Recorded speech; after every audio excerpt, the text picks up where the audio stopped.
محرم کے مہینے میں خاص عبادت جو ہے وہ روزے رکھنے کی ہے. تو اس مہینے میں اللہ کی توفیق سے اگر ممکن ہو تو کثرت سے روزے رکھنا مستحب ہے. روزوں کے اعتبار سے رمضان کے بعد سب سے افضل مہینہ ہے. صحیح مسلم کی روایت ہے، ابو ہریرہ کہتے ہیں کہ رسول اللہ صلی اللہ علیہ وسلم نے فرمایا، رمضان کے بعد سب سے افضل روزے اللہ کے مہینے محرم کے ہیں.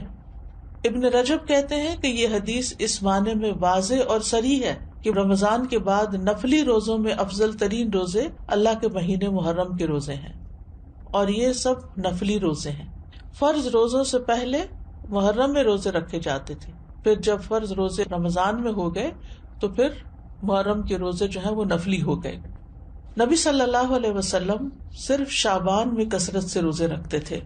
عائشہ رضی اللہ تعالی عنہا روایت کرتی ہیں کہ نبی صلی اللہ علیہ وسلم شعبان کے مہینے سے زیادہ کسی اور مہینے میں نفلی روزے نہیں رکھتے تھے. مطلب آپ نے محرم کا سارا مہینہ روزے نہیں رکھے یا شعبان سے زیادہ نہیں رکھے. اسی طرح صحیح بخاری کی روایت ہے، ابن عباس کہتے ہیں نبی صلی اللہ علیہ وسلم نے رمضان کے سوا کبھی پورا ایک مہینہ روزے نہیں رکھے.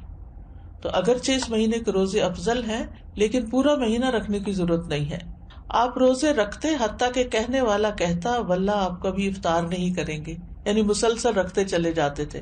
اور افطار کرتے یعنی چھوڑ دیتے روزے رکھنا حتیٰ کہ کہنے والا کہتا اللہ کی قسم آپ کبھی روزے نہیں رکھیں گے. تو اس میں آپ کا جو پیٹرن تھا تسلسل کے ساتھ روزے رکھنے کا وہ ہمیشہ کے لیے نہیں ہوتا تھا. اور یہ کیوں نہیں کیا آپ نے؟ اس لیے نہیں کہ آپ کے اندر طاقت نہیں تھی، اس لیے کہ امت کے لیے مشکل نہ ہو، کیونکہ امت میں بہت سارے لوگ ایسے ہوتے ہیں جو نبی صلی اللہ علیہ وسلم کی ہر بات کو کاپی کرنا چاہتے ہیں، ہر سنت کی پیروی کرنا چاہتے ہیں، تو پھر یہ چیز مشکل ہو جاتی.